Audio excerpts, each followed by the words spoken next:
This is 9 News. Good morning, everyone. There is breaking news this morning in Monument, Colorado. Department of Corrections Executive Director Tom Clements was killed in his home there last night. The suspect is still at large. This morning, Colorado Governor John Hickenlooper sent a statement to employees of the Colorado Department of Corrections informing them of the shooting. Part of that statement read, "I am so sad. I have never worked with a better person than Tom, and I can't imagine our team without him." The Colorado Springs Gazette reporting today that the shooting happened just after 8:30 last night. According to radio calls, Clements, who is 58, answered his door and was shot in the chest. Clements' home is on Colonial Park Drive near Higbee Road. It's in an upscale neighborhood in large lots of Fox Run Regional Park. And once again, that is in Monument. 9 wants to know. Investigative reporter Jace Larson continues our team coverage this morning. He's at the Colorado State Capitol. Jace. Good morning, Gary. We've been talking to our sources this morning, and we're expecting that the governor will actually hold a news conference sometime between about 8 and 8:30 this morning. He wants to remember Tom Clements. Just to put it simply, he does not plan, I'm told, to talk about the investigation that is going on outside of Monument. He's going to leave that to sheriff's deputies, but he does want to remember Tom Clements, a man who came to Colorado in January of 2011 to take over the job as executive director of DOC. When he came here, the DOC was going through budget cuts here that made it very difficult to try and staff prisons. They were having to close prisons, and he was brought in as someone to continue the mission of DOC, to continue trying to both keep inmates safe, but also keep the guards safe, again, with much less money than we'd had before. Before he came here, he served 31 years in the Missouri Department of Corrections. We have another update today in this shooting down in Texas that has an apparent connection now to the death of Colorado's head of corrections and also another death of a pizza driver that may somehow be connected to this same murder. Homicide investigators from Colorado are on their way to Texas to look into this case. It involved a shootout and a crash. The suspect is considered clinically dead on life support at a hospital. Our 9 Wants to Know investigator Jace Larson has been following the latest developments. He's been telling us they're going to be doing rapid fire DNA, ballistics tests, because from the beginning, once we heard about the shootout, we heard about a gun. Let's get to Jace. Yeah, so the information that I've just learned here in the past few minutes is that both Denver police and representatives from the Golden Police Department are headed to Texas. A Denver police person tells me that there is a strong connection, they believe, between the murder of a pizza delivery man a few days ago and the murder of Tom Clements. Again, that's the headline here, that they now believe, investigators now believe, there is a strong connection. It's not just questioning whether or not it is the case anymore. Now they definitely believe that's the case, and that's why they are headed to Texas to investigate. And that may be how they got Tom Clements to open the door. We're going to follow up on that on 9 News at 6. NBC Nightly News is next. 9 Wants to Know has obtained a search warrant affidavit explaining what Texas sheriff's deputies discovered inside Evan Ebel's car. Ebel was killed after a high-speed chase and shootout. Melissa Blasius is live in Decatur, Texas with those details. Melissa? Yeah, and some of this is a confirmation of the kinds of things that 9 News has been reporting since last night, that things are matching up. The type of handgun, the brand of bullets, the Domino's Pizza shirt or jacket, this dark, boxy Cadillac-type car. But to be sure about all of this, we will need a crime lab analysis, and that is going to go on, but it won't all be done today. In this Texas search warrant affidavit, a deputy sheriff reports what he saw in Evan Ebel's black Cadillac, the same brand of 9mm shell casings found when Department of Corrections Director Tom Clements was murdered Tuesday. And in the trunk of the car, a Domino's Pizza carrier and a Domino's Pizza shirt or jacket, a possible link to the murder of pizza delivery man Nate Leone on Sunday. We're here in Texas to do follow-up. That's why we're here. Evan Ebel died last night after a shootout with North Texas officers at the conclusion of a high-speed chase. You start off at the scene, you back up 2 weeks, and then work your way back through it. So it will take some time. Ebel was a member of a white supremacist gang active in Colorado prisons. Investigators say before Clements' murder, they were not aware of any threats from that group. Obviously, his time in the Colorado Department of Corrections will be one slice of the criminal investigation that we'll have to take a look at. There is a lot of work ahead of all of the law enforcement agencies. And we also want to share with you some information that we've gotten in just the last hour or so from DOC. They are saying now that Colorado prisons are on lockdown due to new security concerns. Prisoners are not allowed visitors and are being confined to their spaces, and that this is expected to last through the weekend. Of course, we will try to get more additional information about what specific new security concerns that they're worried about as this story continues to unfold and develop over the next hours and days. Back to you. Investigators are saying for the first time officially that a man who was killed in a gunfight with Texas authorities is a suspect in the shooting death of Colorado State Prison System Chief. A spokesman with the El Paso County Sheriff's Office says evidence gathered in Texas after the death of Evan Ebel provides a strong lead in the shooting death of Tom Clements, the director of the Colorado Department of Corrections. 9 News sources say that the shell casings in the Texas crime matched the gun used at Clements' home. Investigators will not talk about that part publicly yet. If we can link the weapon that we used in Texas to the weapon used here in Colorado, that would be a big step forward in our investigation. Authorities hope to get the ballistics test results back on Monday, the same day a public memorial will be held for Mr. Clements. Investigators are looking at the evidence that could connect Ebel to the murder of a pizza delivery man as well. Nate Leone was married, he had 3 kids, and his family is inviting the public to his memorial service. Family members say the service for Nate Leone will start at 11 o'clock Wednesday morning at the Flatirons Church in Lafayette. Again, the public is invited to come. Investigators are trying to determine whether a Domino's pizza jacket and a pizza box found in Evan Ebel's car are connected to Leone's murder. This is our first chance to hear from Evan Ebel's father, Jack Ebel. He issued a statement this evening saying, quote, "I am profoundly saddened by the recent events involving my son, Evan Ebel, and offer my most sincere condolences to all of those individuals and families who have suffered from his actions." He goes on to write, "I ask for privacy for me and my family during this time as we grieve for the loss of life that has occurred and for all of those affected." As this tragic story develops out of Texas and Colorado, connections between the suspect's father and Governor John Hickenlooper. Even before the governor knew of Evan Ebel's possible connection to the 2 Colorado murders, Hickenlooper made a reference to the suspect Wednesday morning. He credits Tom Clements for improving the prison system and reducing the number of inmates in solitary confinement, also known as ADSEG. When I first interviewed him, we talked about was called administrative segregation. I'd had an old friend whose son had gone on the wrong track and been arrested and put into administrative segregation for a long period of time. This is, solitary confinement. That friend, Jack Ebel, is a 30-year-long friend of the governor's, a well-respected oil and gas attorney who donated more than $1,000 to Hickenlooper's campaign. 9 Wants to Know found Ebel's son had a long history of felony gun crimes, from aggravated robbery, carjacking, and burglary. He was convicted of 3 felonies and sent to prison in 2005 and just got released in February. So far, the Department of Corrections has refused to disclose specific details about Ebel's release from prison, if it was an early release or if he served his full time. Given the nature of his father's political friendship, investigative reporter Jace Larson asked the governor if he had any influence over Ebel's prison time. Did you play any role in him getting out of prison? No, I'm saying I never talked to anyone, never specifically named him to anyone, didn't, A, Jack Ebel would have never asked me. B, I would never do it. And I would never, for a friend, I would not ask on Jack's behalf without telling Jack. I never discussed it with anybody. Tom Clements had never heard of Evan Ebel, didn't know he existed or know that I knew someone named Evan Ebel. Larson then asked the governor about Jack Ebel's campaign contributions. I want to give you a chance to answer this question, so please don't take offense to it.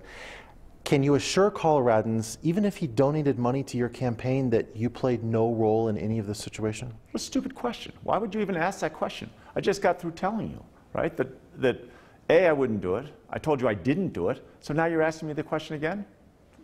I mean, that's your choice, but you lose your ability to have access when you treat people like that. Many of you have been sounding off about this interview on Facebook and Twitter. We thank you for your feedback. It's very important to acknowledge the governor has had a very difficult week with the tragic loss of a well-liked cabinet member. We should also acknowledge our role as government watchdogs. You expect us to ask tough, important questions even during tough times. About 30 minutes ago, the governor issued a full statement about his relationship with the suspect's father. We have that entire statement that he sent through email on 9news.com. Yeah, one thing he says is that he just can't believe how this could all be connected. He's just shocked at all of that. And it's been amazing how this has been connected. I mean, the developments in this case are just, it's almost unbelievable. Absolutely. Yeah. All right. Thanks, Jeremy. 9 News reporter Jace Larson has gone through the 24 pages of records, and Jace's records show Ebel served his entire sentence. He did, Adele, nearly 8 years. Almost all of it was in solitary confinement. That's because these records show Ebel misbehaved over and over again. Ebel spent time in 4 Colorado prisons. In each, he struggled, eventually landing himself in solitary confinement. That's a cell alone with little human interaction.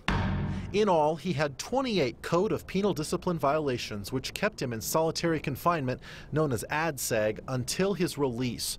While locked up, he threatened to kill a guard and his family, got into a fistfight, slipped out of handcuffs, and told a female staffer he would kill her if he ever saw her on the streets. He also said, according to records, that he would make her beg for her life.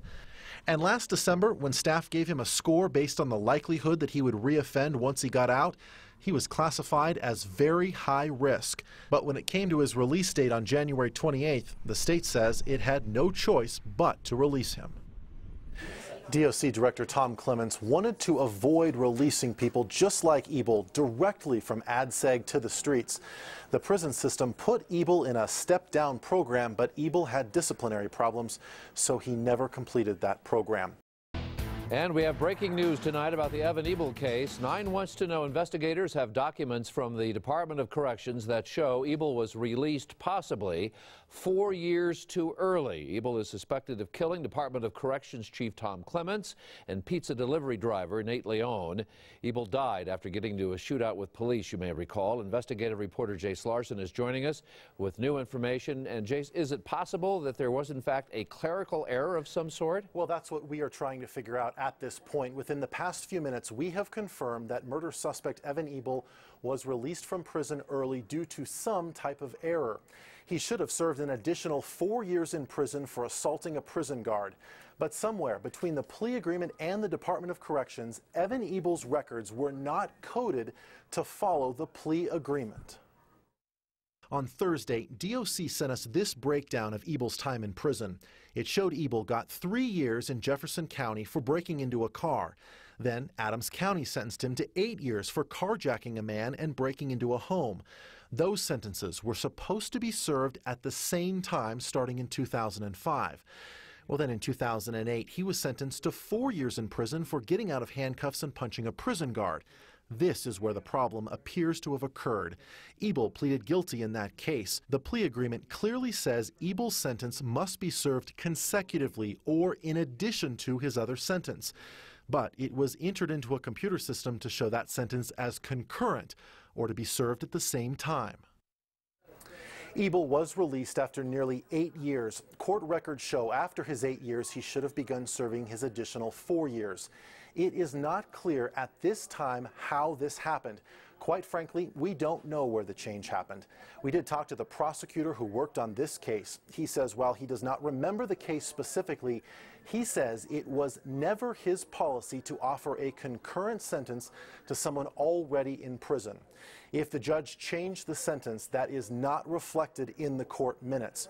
We are ordering a transcript of the sentencing to see exactly what the judge said during sentencing. And Jace, I guess once these orders leave the courtroom, there's really nothing the Department of Corrections can do.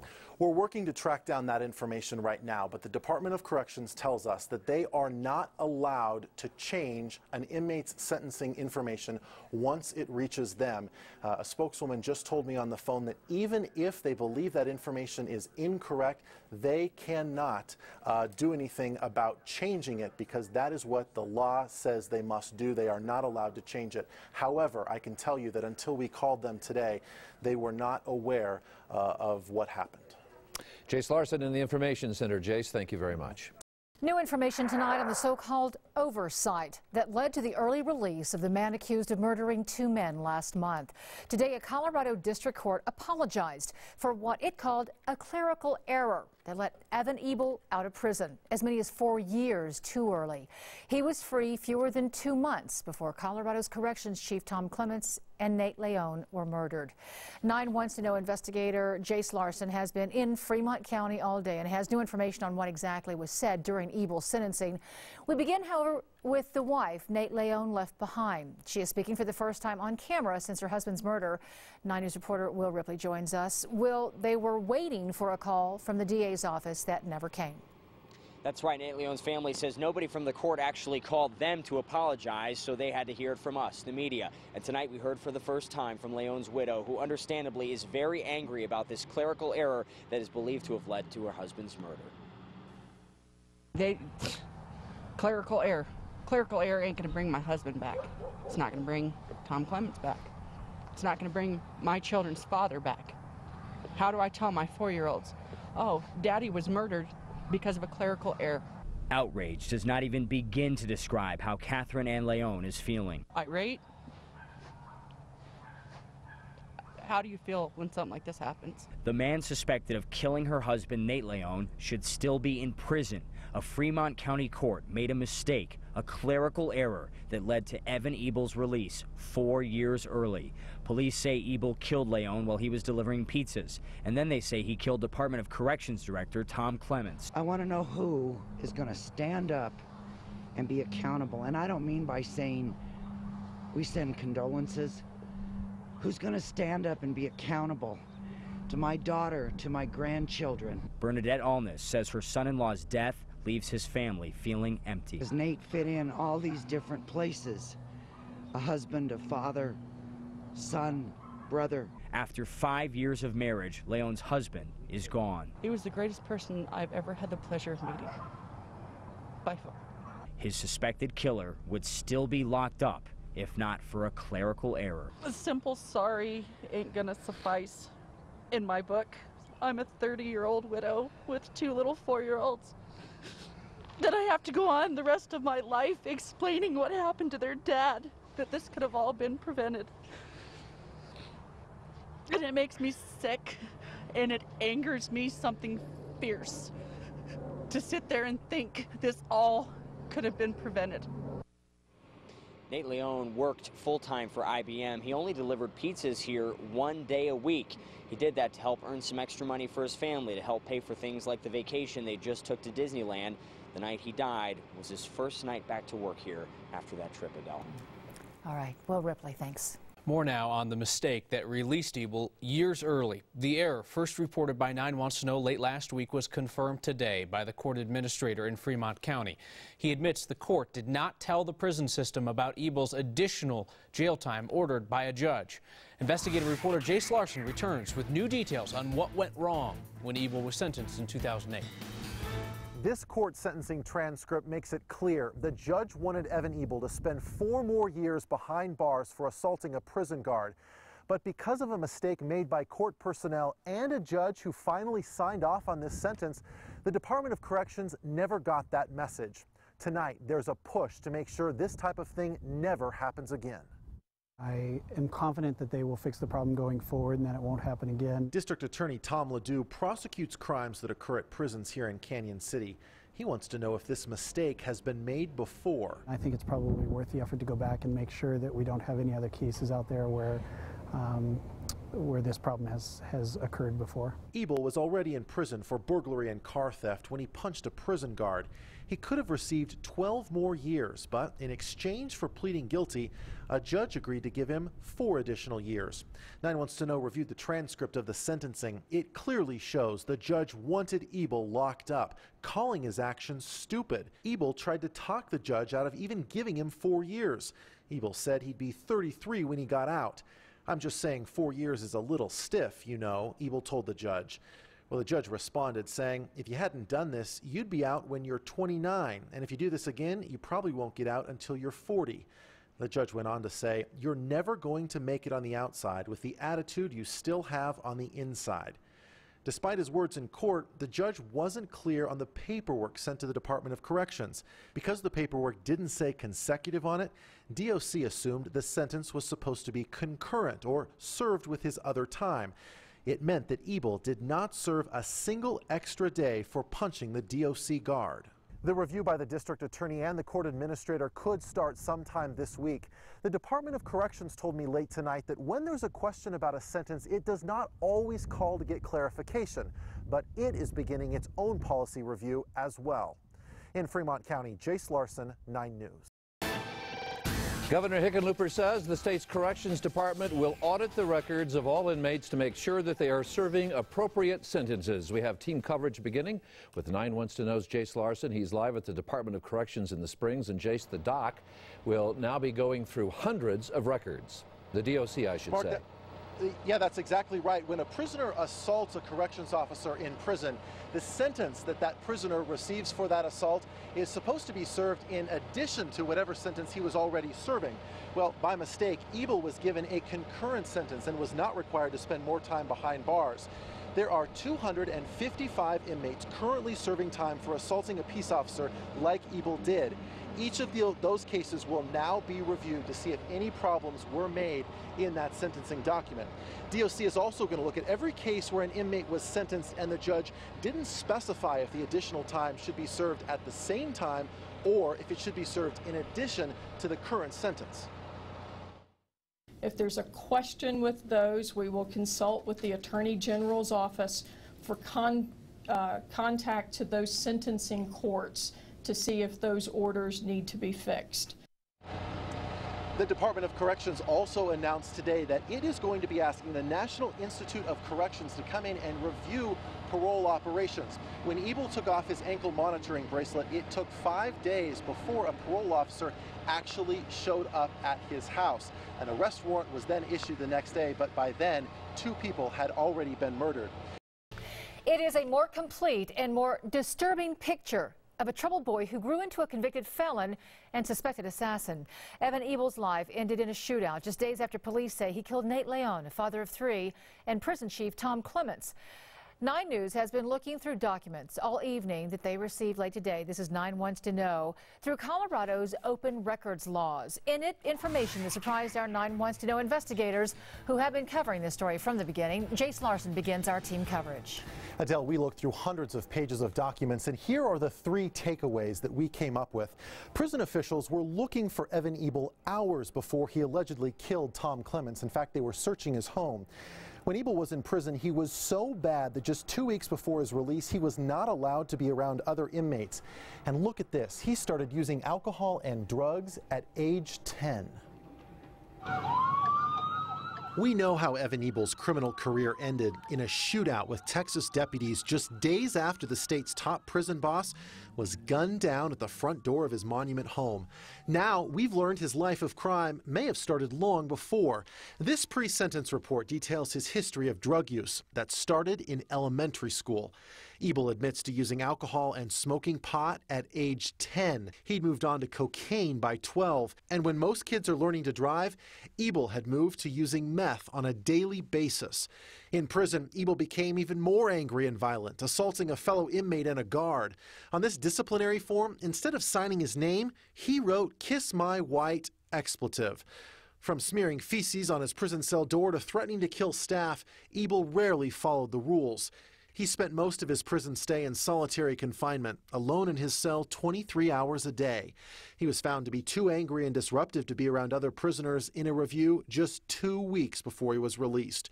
Ebel was released on January 28th and violated his parole a month and a half later. Records show parole staff searched his father's home looking for Ebel just 4 hours before Clements was murdered. Well, it turns out that Ebel was released from prison 4 years too early. 9 Wants to Know broke the news. It was in fact a court error that allowed him to get out of prison too early. Now our investigation has prompted the state to take a look at other prisoner sentences to see if there are additional problems. The murder of Colorado's prison chief shocked our state. You all know that Tom was shot. The prime suspect, Evan Ebel, had been out of solitary confinement less than 2 months before police say he killed Tom Clements as well as Nate Leon. a father of 3 working an extra job to support his family. Tonight, 9 wants to know investigator Jace Larson on what might have fueled Ebel's anger. I've been here about almost a year now. It's video of a young Evan Ebel years before he entered a Colorado prison. How did this smiling toddler become a suspected double murderer? Evan was born into a life that could have assured him success. His mom, a nurse, his dad, a lawyer with political connections. Evan's mom describes his caring nature in this letter to his soon-to-be-born sister. He promises not to hit or bite. He's a good little guy. You'll really enjoy Evan, as he is quite a character and has a good sense of humor. But happiness turned into anger. Evan's parents divorced. He started drinking and smoking pot at age 10. At 12, cocaine. He used to sit up there on the porch roof. Ebel had a reputation for trouble in his former Lakewood neighborhood. I've seen him launch out at his friends. His friends would come over and, pick him up, and he'd get really angry at them and, take a bat to their car. I mean, just really inappropriate anger. Desperate for help, Ebel's parents sent him to a camp for troubled teens in Jamaica. When that didn't work, he went to a similar camp in Samoa. That's the sign here, the only sign at Pacific Coast Academy. It promised the ocean and beach while reforming kids. Did you ever go horseback riding? No. Did you ever go scuba diving? Oh no, nothing like that. Helicopter rides? Definitely not that. This was not tough love. What were the conditions like there? You were filthy, completely covered from head to toe in nasty dirts. Bugs were a huge problem. Kurt Fry spent a year at the camp with Ebel, sharing a room. He had this really, I'm a badass attitude. One time he grabbed a broom, broke it, and came in and started hitting on some kid named David for no reason. He just beat him up in the face. This is Roxy. These outbursts landed Ebel in Samoan isolation. No bed, no toilet. I remember that in isolation. He would talk to himself a lot about when he goes to hell, he's going to talk with Adolf Hitler, and they're going to be angry at each other, just yelling back and forth. This video documented camp conditions, including Ebel's claims of abuse. All right, to put it basically, I've been hit about 7 times here. Been deprived of sleep for many nights, the most of which was about 4 nights straight. What is isolation going to do to you? Mary Ellen Johnson advocates against solitary confinement for children. She thinks Ebel's harsh treatment during his teenage years had lasting effects throughout his adult prison time. One of the things that it will certainly do is to make you angrier and more psychotic. But if I were in Evan Ebel's place and looking back and remembering what it was like to be a teen, I don't think it would make me more docile. It would make me angrier. I don't remember what I did wrong. I think I might have thrown a rock at some kid. I don't know. I've been deprived of food for the most at one point in time was a day, and that was because it was my first day in isolation. Our isolation was hard work where you're getting beat. It was Fry and other campers' complaints about the poor conditions and being kept in isolation that eventually caught the attention of the U.S. government. Very unsanitary, very unhealthy. Former U.S. diplomat Jim Derrick called the allegations serious at the time. He helped many of the kids get out. It was absolutely not a place for anybody. I'm so tired of being in Samoa. Fry says what they were really doing was working for the camp, not being reformed. We did the plumbing, we did the roads, we did the houses, we built the entire place from the ground up. It was a child labor camp. When Ebel returned to the United States, he was anything but reformed, injecting and inhaling meth daily at age 16. Life didn't get any better when his sister died in a car crash. He stole a car, pistol whipped a guy, and broke into a house. Instead of shaping up when he landed in prison, he smeared feces on the wall and punched a guard. He acted so badly, he was kept in isolation until the day he was released. Evan Ebel was out just 7 weeks before we all learned his name. I am certain that programs, including ours, Pacific Coast Academy, made him worse. That camp cost as much as $3,000 a month. Kyle, that's really the going rate for camps that are similar to that one. People are going to ask, do those camps exist here? Could the things that happen to the kids there happen in Colorado. So there are camps for troubled youth in other places right here in the United States. However, when it comes to Colorado, most times it would not happen like it did there in Samoa unless someone was being supervised by a trained counselor and it was part of a documented treatment plan. That is the only time it is allowed here in Colorado. In fact, the state of Colorado just busted a home for troubled youth last week right here in our state for locking kids in seclusion for hours. However, kids who are tried and sentenced as adults can be put in administrative segregation in adult prisons. And obviously that's an important tool that those folks in the prisons have, and then we start a whole separate discussion about that. There is a lot of debate on whether or not that type of thing works here. Now, you saw the lady in our story saying that she doesn't believe it works. However, I interviewed Attorney General John Suthers, who used to be the Department of Corrections head. He says sometimes you have no other option. If you've got somebody who's violent against other inmates, violent against staff, what do you do if you don't remove them from population? He said, how could I go to a parent and say, your son or daughter was just injured because I didn't choose to remove a problem inmate from the rest of the population? Parent of another prisoner or parent of a guard. Exactly right. All right, Jace, thank you so much. Information just released to 9 Wants to Know shows more problems with prisoner sentencing. The governor ordered a review of prisoner sentences after 9 Wants to Know discovered the man suspected of murdering the head of Colorado's Department of Corrections and another man was accidentally released from prison early. Investigative reporter Jace Larson uncovered the court error that allowed Evan Ebel out 4 years early. So, Jace, how many more mistakes are we talking about now? Well, already the state audit has discovered and fixed 56 problems with prisoner sentences, and this audit is only about 1/5 of the way through. There are more than 2,500 inmate records that the Department of Corrections says need a closer look. Today, the man who took over for Tom Clements sat down in an interview that you will see only on 9 News. All of this review is essentially being done by hand. The acting director of the Department of Corrections says he's not surprised by the number of problems discovered. No, I'm not. And here's why. Sentencing laws are so complicated. In addition to the 56 prisoner sentences with mistakes, there are 56 more cases where the court system is still investigating to see if there's a problem it needs to address. As of right now, they've looked at 362 records. There are many more to come. How do you fix these errors? Learn what we can from these kinds of situations and do what we can to minimize the probability of something like this reoccurring. The review is a step in fixing other errors, but Roger Werholt says because of how complex prisoner sentencing is, no system will be perfect. As long as we're dealing with this level of complexity and dealing with human beings, it's never going to be a system where we can promise absolute certainty that those errors won't reoccur. We mentioned the 56 problems that have now been fixed. Many of those were fixed when a court system looked at the sentencing document and was able to correct it to make it accurate.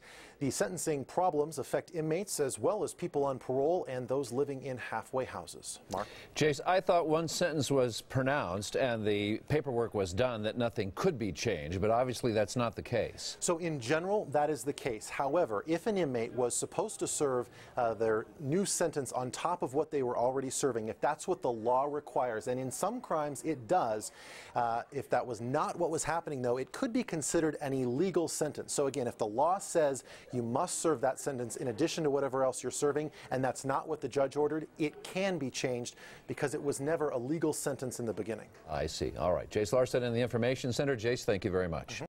Also today, the state announced that it has found many more mistakes as it reviews inmates' sentences. The governor demanded a review of prisoner sentences after 9 Wants to Know investigator Jace Larson discovered that murder suspect Evan Ebel was released from prison 4 years too early.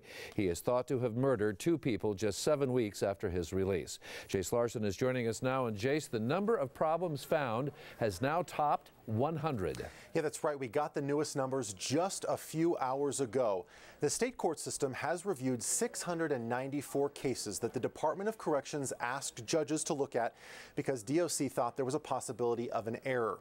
Of those, the state court system has found 129 mistakes. No mistakes were found in 565 of the cases. The state still has 691 cases to review. The Department of Corrections spokeswoman who we talked with today says the number of errors could go up because more cases might be added to this review. We're about 3/4 of the way through our review, and as we see cases that require further review and examination by the courts, we're sending those along to them. This review is a long one. It started in April. It's not expected to be done until July. Mark? It's just astonishing. Initially, we thought, well, maybe they would find a few errors, but in fact, this has just been a tsunami of errors. And your investigation into this now alleged murderer who was accidentally released from prison is also getting action at the state capitol. Yeah, last week, the governor signed a bill into law which aims at preventing mistakes, just like the one that let Evan Ebel go free. Whenever there's a question about a sentence being concurrent or consecutive to another prison sentence, the Department of Corrections must now get clarification from the courts. In the past, if a judge didn't note concurrent or consecutive, the prison system entered that sentence as concurrent. And Mark, that's what we saw that allowed Evan Ebel to get out those 4 years too early. And Jace, I think a lot of people, and I speak for myself as well, there are a lot of us who just don't think that this is that difficult a thing to get that right. You know, a lot of people say that, and it is very tough because as the laws change, so 10 years ago, if you committed crime A, you might be sentenced to, let's say, a minimum of 10 years.